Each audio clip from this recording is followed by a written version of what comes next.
Let's try that again. Hello, it's Safety Wars for Thursday, March 12th, 2026. How's everybody doing out there?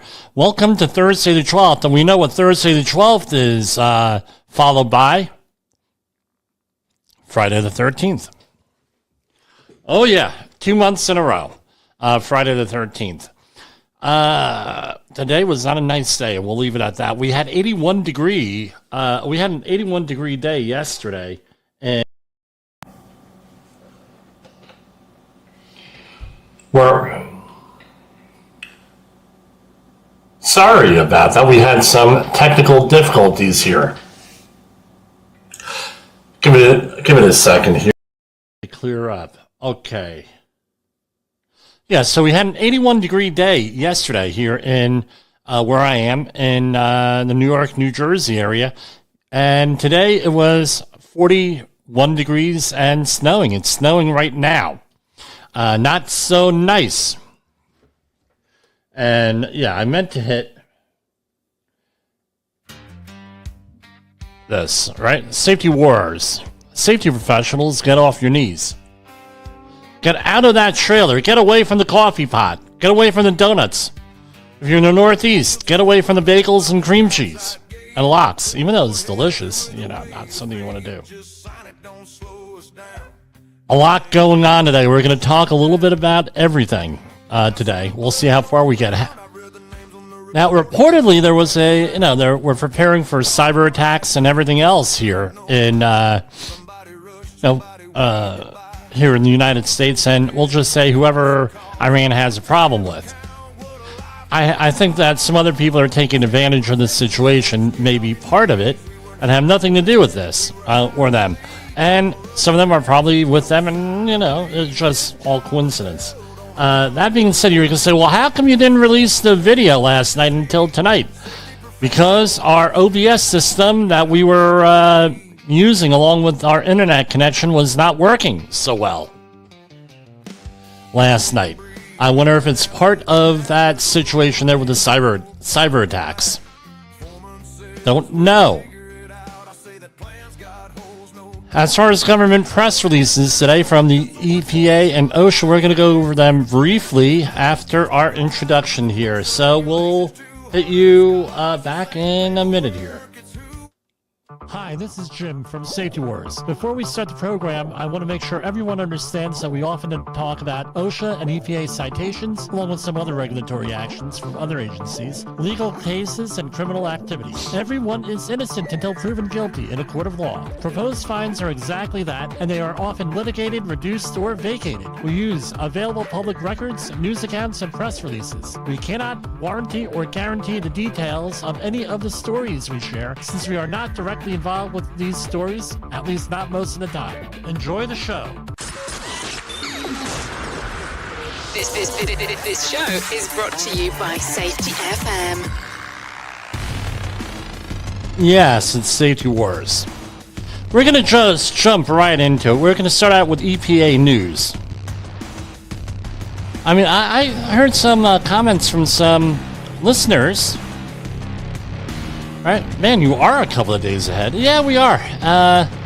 Now, this is actually a site that I read about when first time I was in college. EPA adds Gelman Sciences Incorporated in Ann Arbor, Michigan to the Superfund National Priorities List. Today, the U.S. EPA added the Gelman Sciences Incorporated site in Ann Arbor to the Superfund National Priorities List. List of the nation's most contaminated sites. With this Superfund designation, EPA will use statutory authorities to hold the company responsible for near and long-term actions to more expeditiously address possible risks to human health and the environment. Thanks to Administrator Lee Zeldin's leadership, EPA is making good on its promise to the community to protect drinking water resources. Hold on right here. I love it. Everyone knows I'm on the air, so they call me.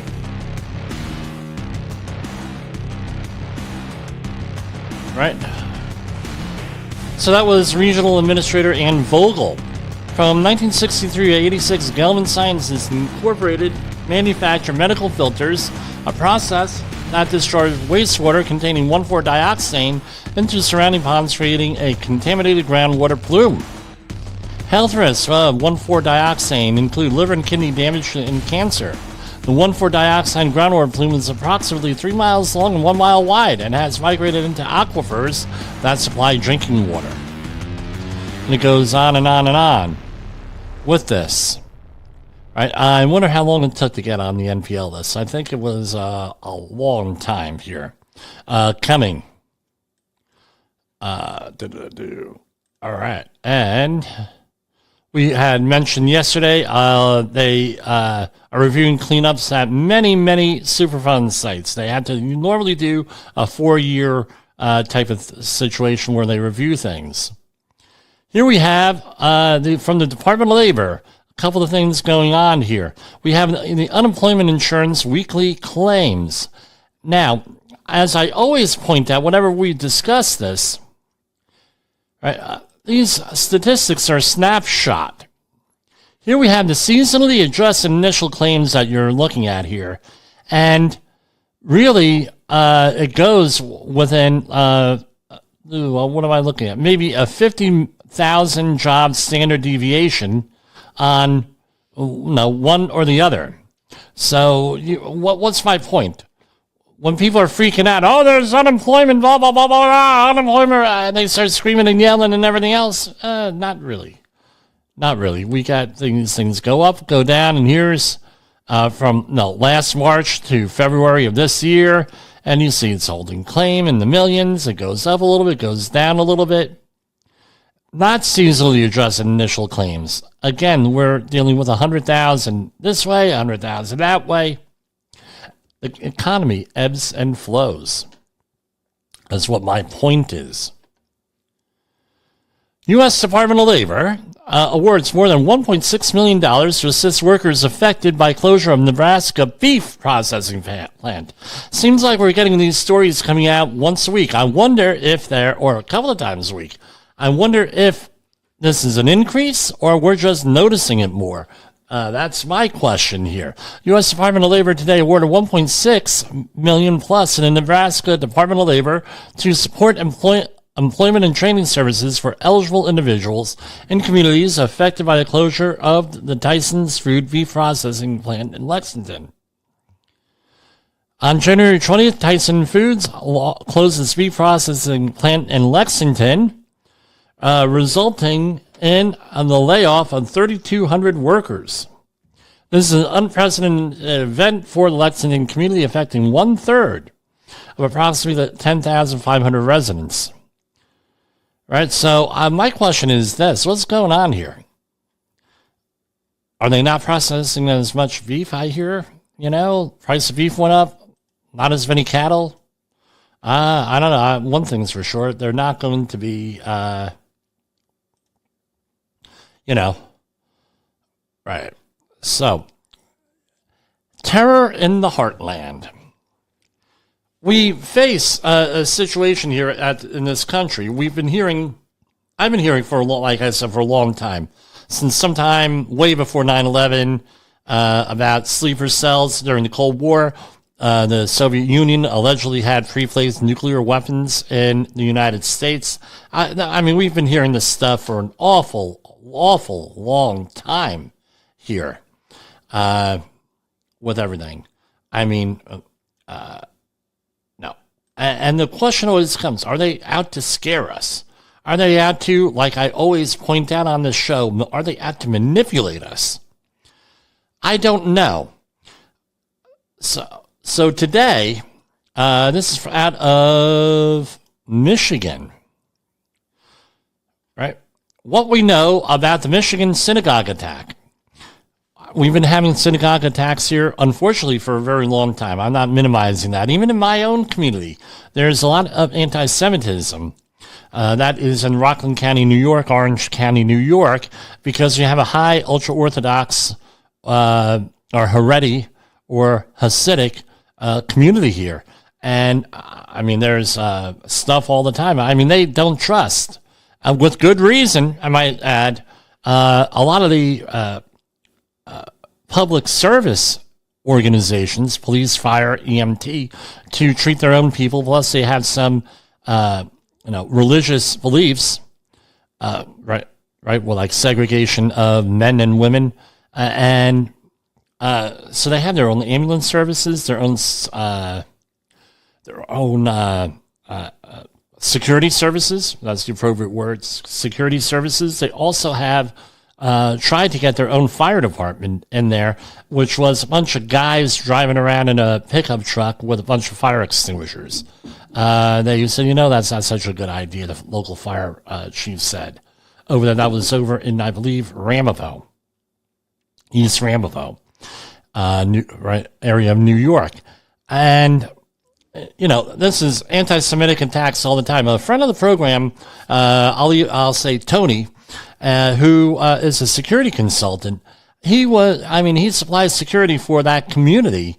And I tell you what, anti-Semitic attacks often go unreported, and everything else. So I don't know if this is because, unless they have specific information, this attack in Michigan may or may not be related to what's going on in the Middle East. It's suspect. We definitely had a situation in New York over the weekend where we had a protest going on, a group protesting a white supremacist, and one group members apparently came from Pennsylvania of part of the protests, right? Came from Pennsylvania and threw a bomb, a homemade improvised explosive device that did not detonate into the crowd. Two of them. Been all over the news here. That probably was terrorism with this. I don't know if this has been terrorism or not. So around 1:30 p.m. this afternoon, police responded to reports of shots fired in the area of Temple, Israel, and West Bloomfield, a suburb northwest of Detroit, Oakland County. Sheriff Michael Beauchard said. Beauchard said a man drove through the doors of the building down a hallway. This happened in this area to them a couple of weeks ago. And that security engaged the suspect with gunfire. Law enforcement sources told CBS News the suspect exited the vehicle with a rifle and was confronted and killed by synagogue security. Boucher, however, said the suspect was found dead in the vehicle and said he couldn't specify he was killed by security. It's not immediately cleared if the suspect fired any shots. Right? There is one story here with that. Shooting at Old Dominion University being investigated as an act of terrorism. The suspect, his name, I won't mention his name. He probably wants his name mentioned. A shooting at Old Dominion University in Virginia on March 12th is being investigated as a potential act of terrorism, according to FBI Director Kash Patel. One person was killed and two others were injured during the incident. The suspected gunman is also dead after being subdued by students. In a post on X, Patel said the FBI has launched a terrorism investigation. Okay, I think there's one more story here. Hold on.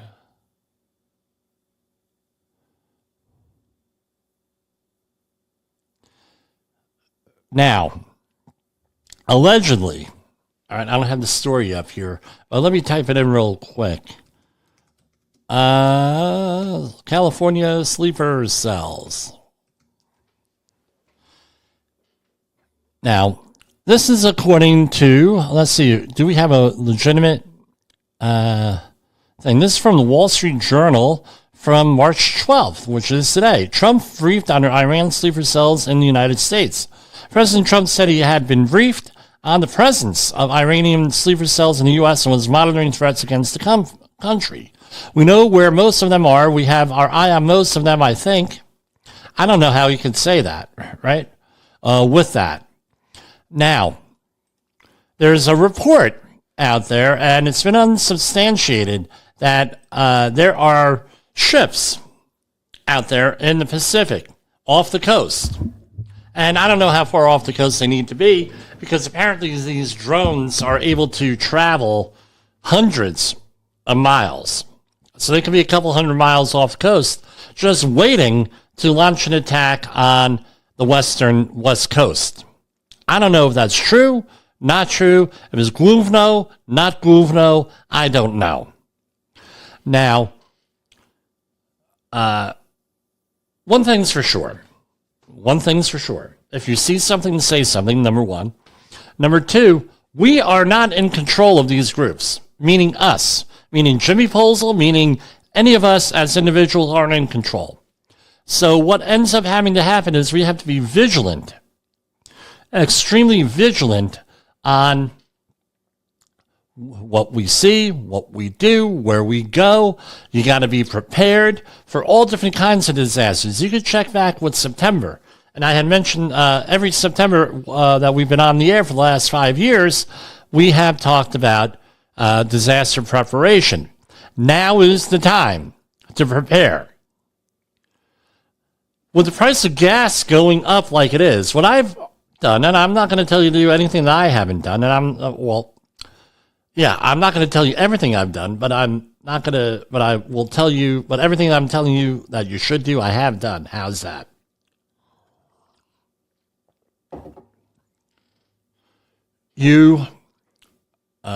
Gas prices are going to be going up. I would go to the gas station almost every day and fill up and top off. That's what I would do. There's talk out there, and I've heard it from a couple of people, about the 1973 and 1978 oil crisis. 73 was from the OPEC. 78 was primarily with Iran. Into 79, I remember I was in the third grade on that. And I remember hanging out at the gas station with my old man, usually my old man, right? We'd be there, and we'd be in that old 69 Barracuda, my favorite car. And we're sitting there for hours and hours and hours on end, waiting for gasoline. There was a shortage. And in New Jersey, they had odd and even days, meaning your license plate on an odd was odd, you had one day, and if it was even, you were allowed to go the other day.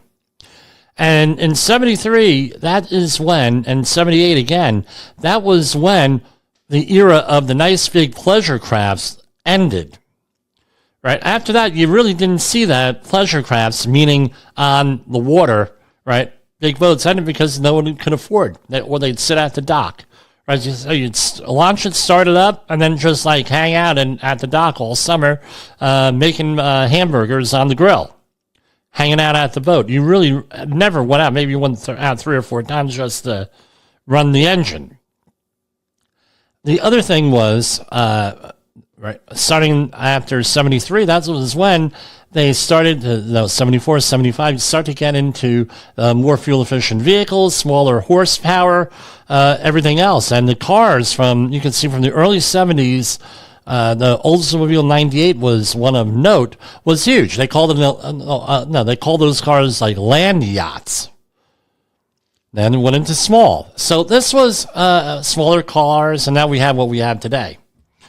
All of this stuff was impacted because of the 73 and the 78 gas crisis, where they came up with this, and then then the whole global warming thing came in, which was just rescinded by Donald Trump, most of those policies. So we don't know where this is going to go. We're not in control of this. So what's my point? Prepare. Prepare for whatever's out there that's going to come. Just like Advent, where you're waiting for Jesus to come, well, this is the same thing. You got to wait, right, for whatever's to come here. We don't know where this is going to go. The other thing is this. My understanding is that they have different grades of gasoline and different additives to stabilize the gasoline. So if you have to keep it for a while, it's not going to degrade. I'm not going to endorse any of those products, but I'm just saying look into it. Now, one of the other things is, in the late 70s, you had a bicycle, 73, 74, mid-70s, you had a whole bicycle enthusiasm in the country. People went out and bought bicycles. It's always a good idea to conserve fuel, but now is the time where you really need to conserve fuel because if these prices keep going up, we're going to have an issue. Some other stuff here. Oil shock. Here we go.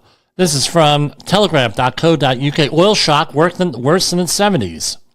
Iran war, largest disruption to crude supplies in history of the global oil market. Right? With that. I mean, no, I'll never forget on those lines. Here's one from CNBC. Strait of Hormuz must remain closed as tool to pressure enemy. Iran's new supreme leader says, no one's seen this guy. We don't know if he's in the hospital. We don't know what his situation is. But, he's putting things out there. And what the talking heads on mainstream media are saying, well, Ayatollah Khamenei, his father, didn't even want this guy in charge. He's a lightweight. Well, we're going to see how much of a lightweight he is. Remember during World War II, before World War II, they said that the Japanese could not launch an attack on Pearl Harbor because they had slanted eyes and they can't see. Right? That's what was back then. And they had, in turn, Japanese Americans like George Takei Lieutenant Sulu, and then Captain Sulu of Star Trek fame. And, all these other things. I mean, one of my clients in Bayonne, New Jersey, has a facility that was right next door to a POW camp. And you could just see right where the POW camp was because it's like a 20-foot high concrete wall. And they also put enemy aliens in there. So if you were of Italian descent, that's where they put you. Right there. But anyway, Iran's new supreme leader, Mojtaba Khamenei, said Thursday that the closure of the Strait of Hormuz maritime passage should be continued as a tool to pressure the enemy. His first public statement. Is this guy alive? Is he dead? I mean, we have oil prices all over the place here. Over 100 for Brent crude. They're predicting over 100, close to 200 bottles, $200 a barrel of oil. Here we have from the Epoch Times. U.S. aerial refueling aircraft crashes in western Iraq. The crash was not due to hostile fire, and rescue efforts are underway to locate and recover the crew of the downed KC-130 Stratotanker. Now, I don't know how many of these Stratotankers we have here, but I know it's not much.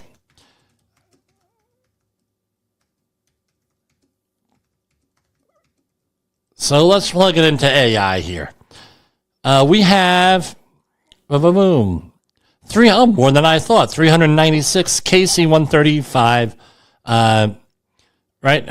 Strato tankers, and that's 150, 3 in active duty wings, and then they have reserve force. Okay, I'm mistaken. But we don't have too many of them out there, is what I always thought. But crash there in western Iraq, they're not exactly sure what's going on. They say, well, it's not because of hostile fire or accidental friendly fire. Right? Okay. Trump administration weighs allowing foreign ships to transport U.S. crude to domestic refiners. The president may issue temporary Jones Act waivers to send Gulf of America oil to domestic plants to boost volume and stymie skyrocketing fuel costs. They're talking about strategic petroleum reserve. This is out of, I'm reading this from the Epoch Times, and they have a picture of the Bayway Refinery here of Phillips 66 in Linden, New Jersey, a facility I know pretty well there. And they are looking, they are looking east. In the picture, if you go over the Epoch Times here, and those are some liquid natural gas spheres there, and then they have other stuff going on there that I'm not allowed to talk about. White House said the Trump administration is considering lifting restrictions on foreign-owned and crewed ships transporting goods between ports in the United States in an effort to boost domestic oil refining and put the brakes on skyrocketing fuel costs. In the interest of national defense, the White House is considering waiving this general staff for a limited period of time to ensure vital energy products and agricultural necessities are flowing freely into U.S. ports. Right? And what does it? The act requires that cargo traveling in domestic waters between U.S. ports be shipped solely aboard vessels that are U.S. built, U.S. citizen owned, and registered to the United States, which means crewed by Americans, according to the Department of Transportation's Maritime Administration. The waivers would allow foreign tankers to assist U.S. flagged tankers in shipping domestically produced crude oil to refineries within the United States, mitigating rising energy prices caused by shipping disruptions in the Strait of Hormuz. Right? Trump told tankers, allegedly, to show some guts, then they were bombed. President Trump told commercial ships waiting near the Strait of Hormuz to show some guts. The comment came during a Sunday interview with Fox and Friends co-host Brian Kilmeade, in which the president insisted Iran's military had been effectively neutralized by recent U.S. airstrikes. Tehran, he said, no longer had the capacity to threaten maritime traffic. And then they did. What's my point? We don't know where any of this is going here. I think everybody was very well-intentioned here with this in the administration, but sometimes, it's like I say, take your good intentions to the bank. Pay your mortgage with good intentions. And that was here. Now, here we go. Iran war. U.S. Navy will escort oil tankers through Strait of Hormuz when militarily possible, Bessent said. That's the Treasury Secretary Scott Bessent, and being quoted by Sky News. Experts issue warning over how Iran could launch attacks on U.S. soil. So sleeper cells. The FBI alerted law enforcement about the possibility of drone strikes on the West Coast. Here, let's click on that. And that was leaked.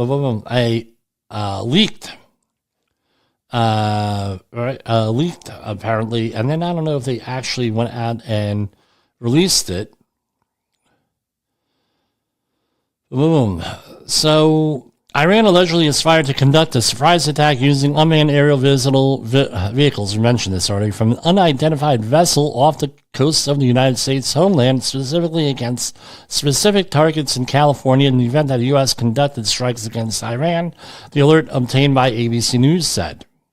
We have no additional information on the timing, method, target, or perpetrators of this alleged attack.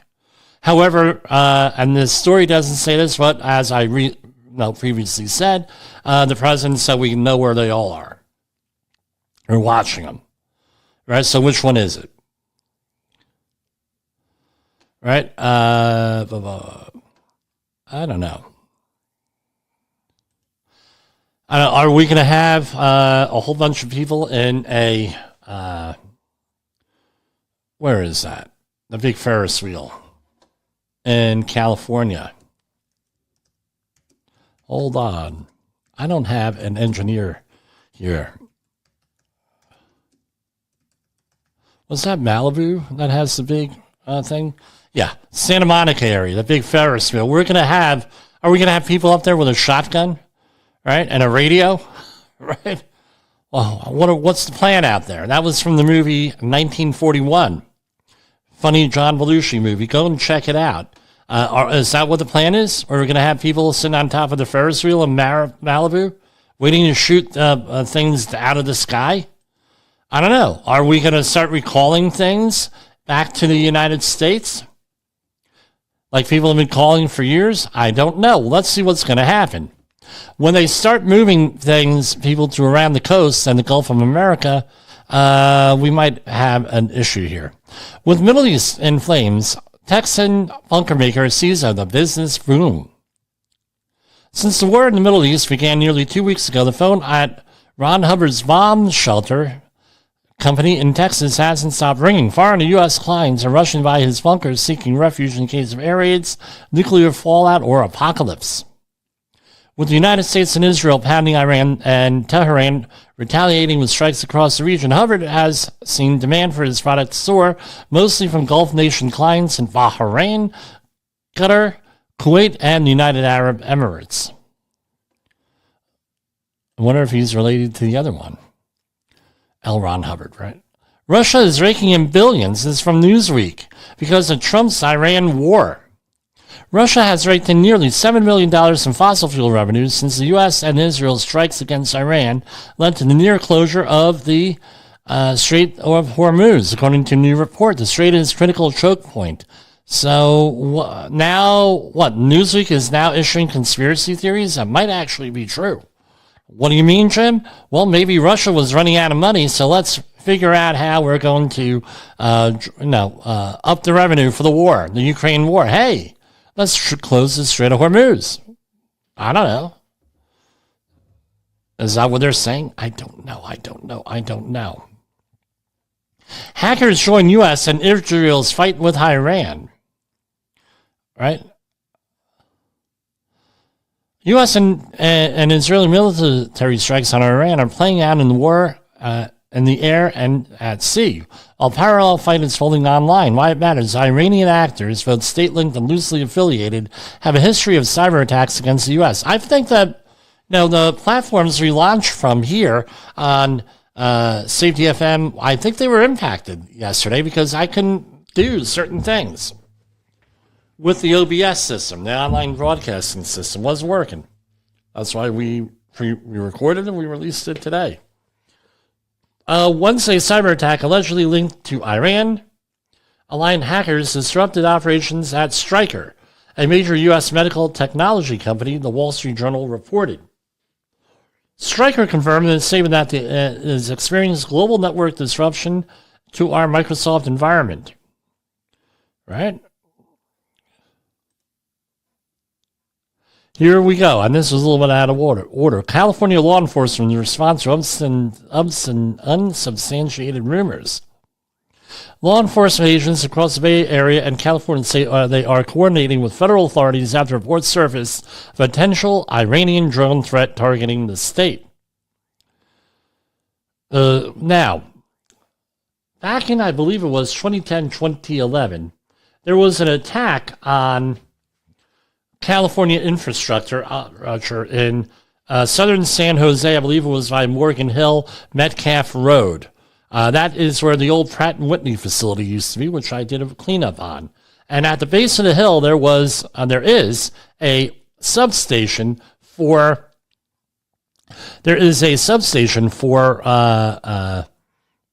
electrical, right, full of transformers and everything else. And somebody took a 50 caliber bullet, hit one of those things, and if my memory recalls right, it took about 2 or 3 weeks for all the transformer oil to drain out and the power to go down. So on here and on Coast to Coast AM and many other things, we talk about energy issues, and here also how our power grid is vulnerable to EM pulses. Think of if you don't believe me, the Carrington event back in the 1860s, I think it was one of the most first and noticeable with that. Before that, we had St. Elmo's fires on ships, right, which is a similar phenomenon. Not only in the 1980s era movie, right, with the 1980s Brat Pack, so to speak. And you could go look that up too, where you actually have threats to the EM pulses. And what it is and there was another movie, the remake of Red Dawn several years ago, where you're able to take out all this electronic equipment with an electromagnetic pulse from, let's say, a nuclear weapon at a certain height, certain altitude, localized stuff and everything else. Now, let's remember that we have the government has chosen not to spend the $2 or $3 billion to harden the grid, right? In most cases, they spend it on everything else, but not on that. And that is one of our weak areas. So what am I saying? Learn how to protect yourself from an EM pulse. Make sure you have enough, you're prepared for this stuff. Disaster preparation. Maybe we need to go to ready.gov and review some of the stuff on that next week. Here we have from San Francisco Gate. A similar story. Emergency sirens in San Francisco won't sound alarm even during an Iranian drone threat. An FBI, right, with that. San Francisco's outdoor public warning system, sirens are not likely to reactivate even among reports of possible drone attacks on the West Coast. And let's remember, there may be apps that are coming up here that may track stuff like this. You never know. Some entrepreneurs out there may be wanting to have apps. Well, right now, last year I was tracking on the weather apps with the lightning alerts. I'm not going to mention the brand. Right out this window here, right?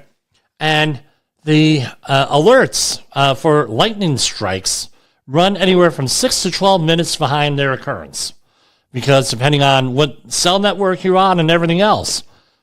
Again, if they're using the cellular network, that's going to be probably compromised, one of the things, especially if they got their Groove node together and do a multi-vector attack on the power grid and everything else, with the cell phone towers, the powers, electric generating equipment, and a drone strike.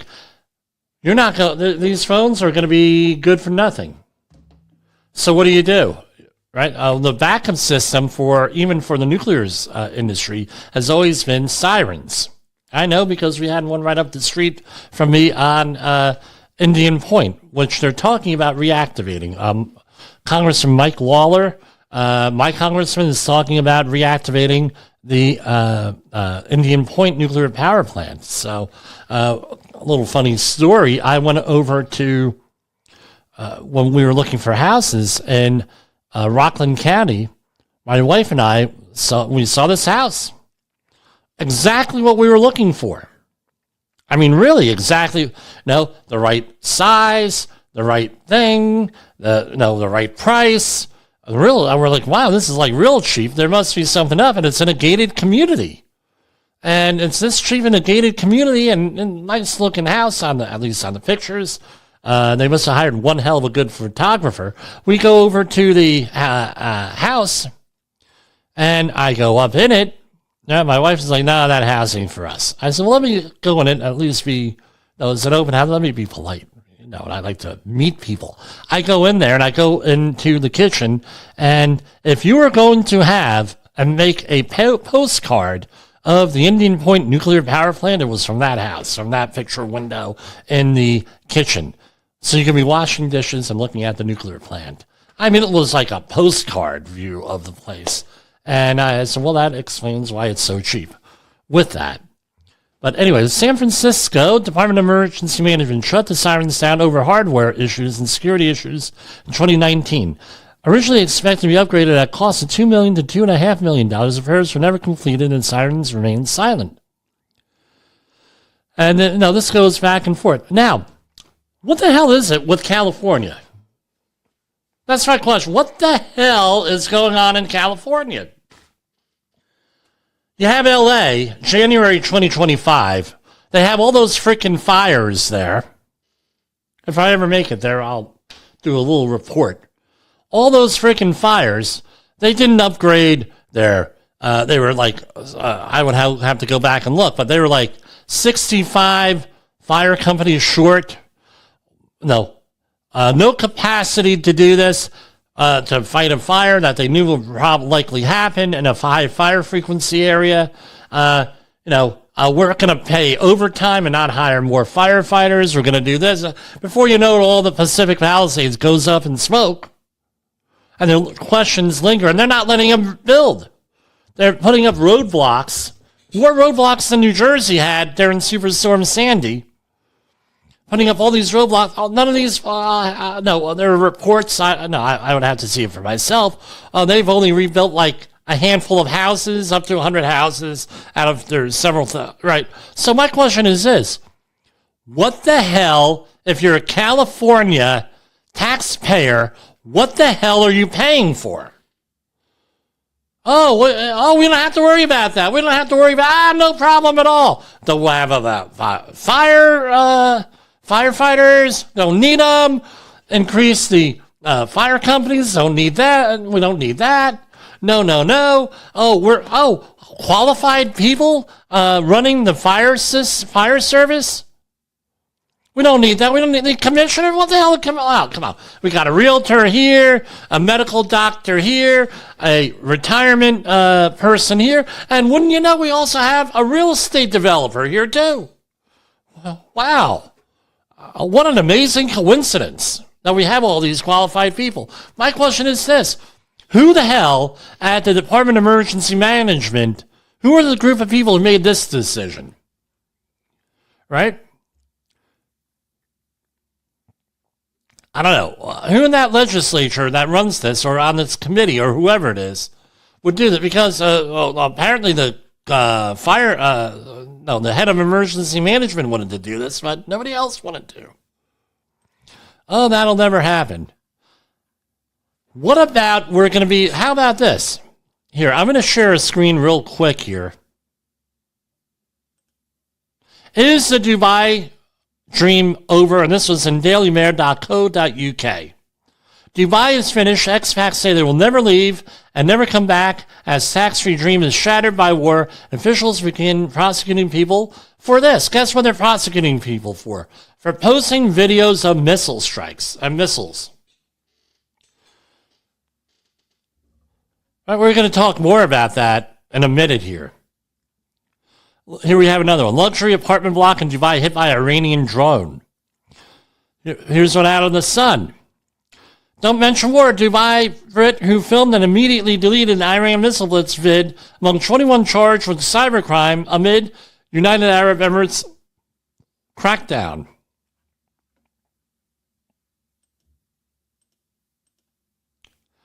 Right, and we're going to go into this, and we're going to take a break.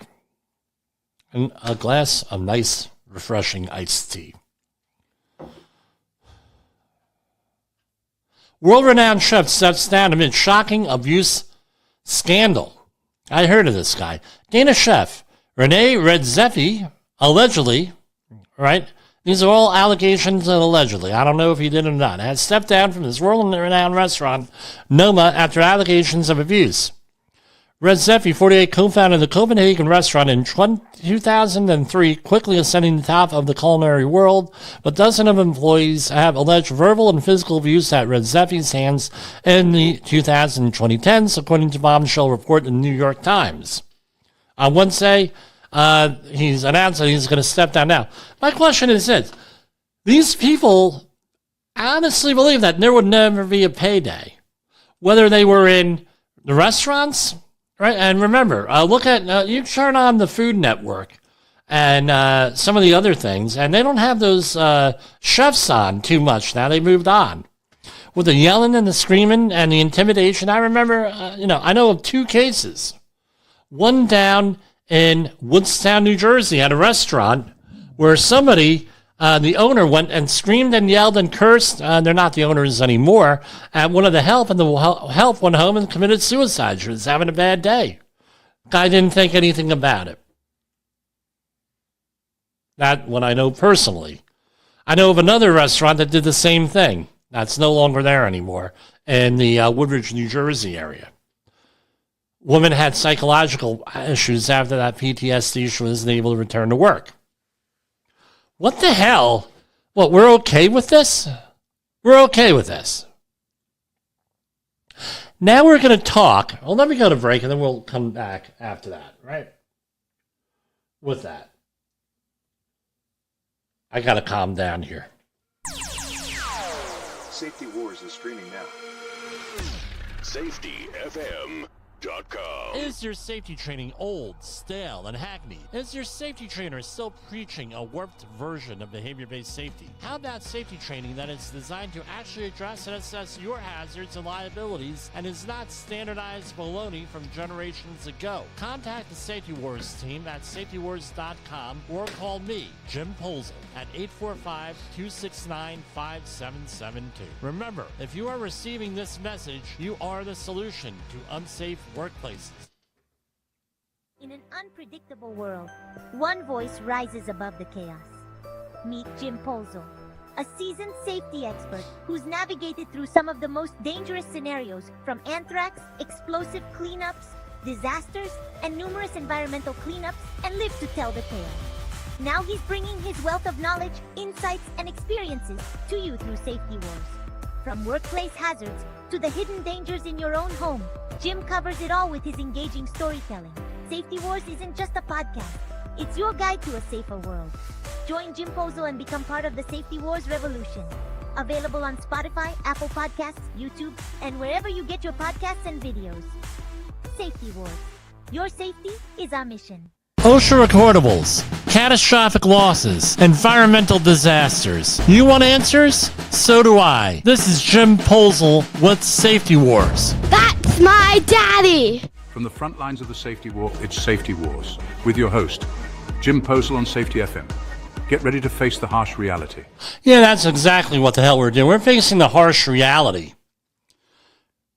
Now, I just covered in the previous segment the whole thing. Well, Dubai is prosecuting people and charging people, and some of the other countries here over there too, my understanding. You can't go out and show bad news about the war, about apartment buildings being hit. In this country, United States, we've proven time and time and time and time again on these shows. You're being manipulated. You're being what's the word I'm looking for? I can't think of the word. You are being around by the news media, by the politicians, by the bank, by your bosses, in some cases by your spouse and other family members. Withholding information. That's one of the classic ways that you could bully somebody, is by withholding information. Oh yeah. That's in Saul Alinsky's Rules for Radicals. That's in a lot of ways on how do you pick up with narcissists and sociopaths. Well, they only tell you the information you want. So, for example, I had a friend who, she was filling out Christmas cards. And she says, right, I haven't heard from this guy in years, in a long time. I keep sending him Christmas cards. He never sends them to me. I think I'm going to cut him off on Christmas cards. What do you think about that?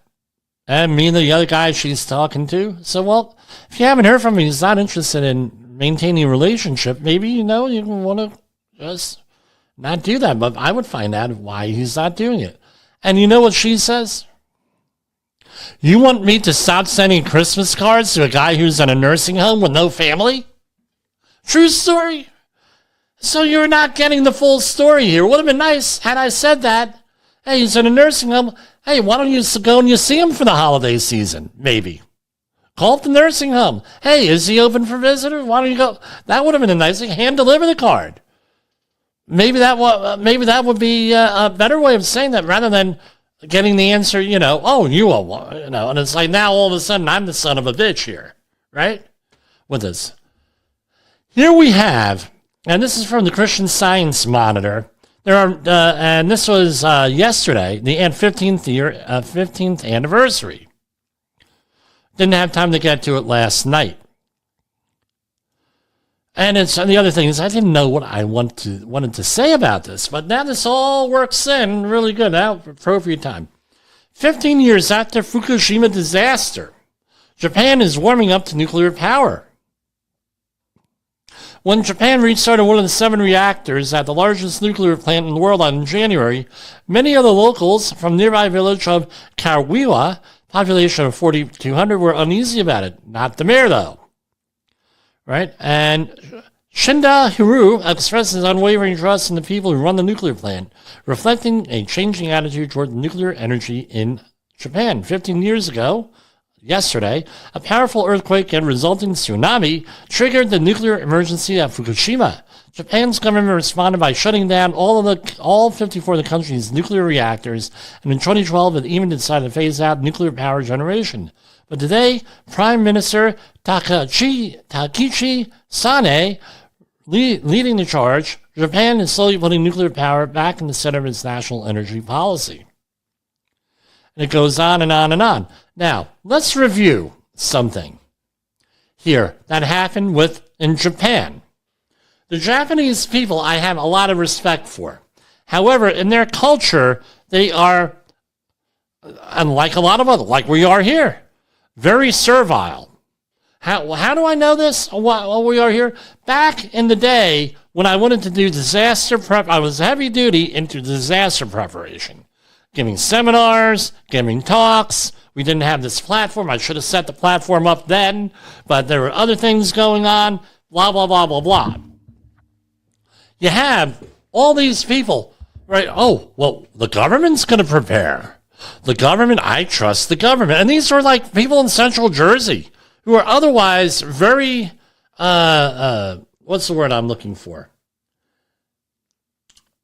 Very skeptical of everything else. Well, disasters. Oh, well, we're going to, we can't let anybody else, blah, blah, blah. We have no role in this. We are relying, the government has everything all figured out. Then what happened? I said, look, I worked with the CDC, now it's 25 years ago, with the anthrax cleanups in New York City. I'm going to tell you, they're not prepared. The same thing now, they're reopening the investigation. They want to do it, some people, with why were the decisions made at ground zero with breathing air quality and the ambient air quality down there? Why were those decisions made?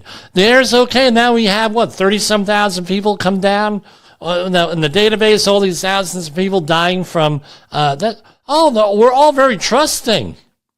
Jim, you don't know what you mean. And then what happened in 2012? Superstorm Sandy hits. And what happens there? Oh, holy shit, we're not prepared for anything. Well, and these people come up to me. Oh, well, we're not, now we are interested. Well, we moved on. The time to prepare, again, if you're going to prepare, you can only really do one or two things a year. Yeah, one or two things. Well, this is the year we're going to get our finances together. This is the year we're going to get off the grid as far as energy. We're going to maybe have our backups. We're going to get a generator. We're going to put in whatever you want to do with that. Pick one. Yeah, you can't wait until a disaster is about to happen to start with this. So what happened here in Japan? What do you think? I'm shocked that Dubai and all these other countries are saying, don't do this, don't do that. We're going to prosecute you if you report this. First, there's no freedom of speech. Second thing is this. Look what they did in Japan. It was against the law in Japan to talk about the Fukishima thing in an honest way.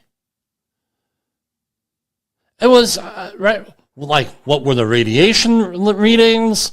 What were the, is it safe? Is it this? Is it that? You had people over there, oh, we're going to believe in everything that the government's saying, and then, they got worried, and it's a complete nightmare. And they basically had a news blackout on this stuff in Japan. And in some ways, they're still having a news blackout on it for the long-term effects. It's only been the foreign press has been doing this. The other thing was this. The products coming from Japan, are they radioactive or not? That was a question for a couple of years. Well, guess what? We weren't allowed to do screenings on that. People went out and got the surplus Cold War rad meters. I was one of them. And started taking their own readings. I was using it in training courses, all right, for a 40-hour HAZWOPER. And everything, so what's my point? We're not told everything. I'm going to tell you here, you heard it here. They ain't prepared wherever you are in this country, they ain't prepared for civil defense, natural disasters often. We see this every year during hurricane season. We don't have the capacity. Look at what happened down with all those poor children down in Texas 2 years ago. This has been 2 years ago now, coming up. So what you need to do is look out for yourself. Number one, because you can't help anybody else. You're going to look out for yourself. Look out for your community, your family, your community. When I say community, start with your next door neighbors, if you can. Start with the people on your block. Develop networks. Talk to people. Go out there. Hi, I'm Jimmy Posel. How you doing? Good to see you. And you talk to people. They don't want to talk, that's fine, but at least you get to, hey, I'm Jimmy Posel. How you doing? I did this in my neighborhood with one of my neighbors. It's the Orthodox Jewish community in my neighborhood. Guess what? They don't normally associate with Goyim, with us. They don't. I'm not being anti-Semitic here. Very, very rarely. They're not bad people. They just like to keep in their own community, insular community. There are many communities like that. But guess what? I made it a point. Hey, introduce myself when you move. Hey, and I will mention, hey, Jim Posel, I live down in that house. How you doing? Blah, blah, blah.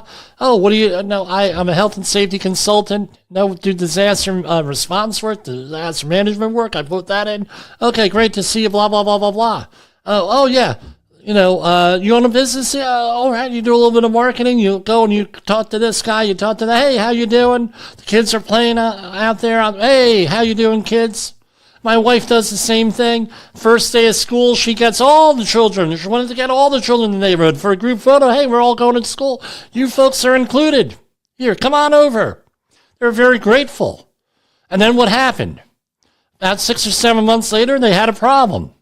I get a phone call. Hey, Jimmy, it's so-and-so up the corner from you. I'm having a little problem. Maybe you can help me out here. Yeah, what do you got? Well, good. Well, I said, yeah, I'm going to help out my neighbors here. I don't care who they are. Love them all. Wish them all well. That's what you got to do. Just build up some community. Get to know your people. One of the advantages of COVID, and I got to wrap this up here, right? We're at 54 minutes after the hour. One of the advantages of COVID was that everybody got tired of watching TV and being on the internet and went out.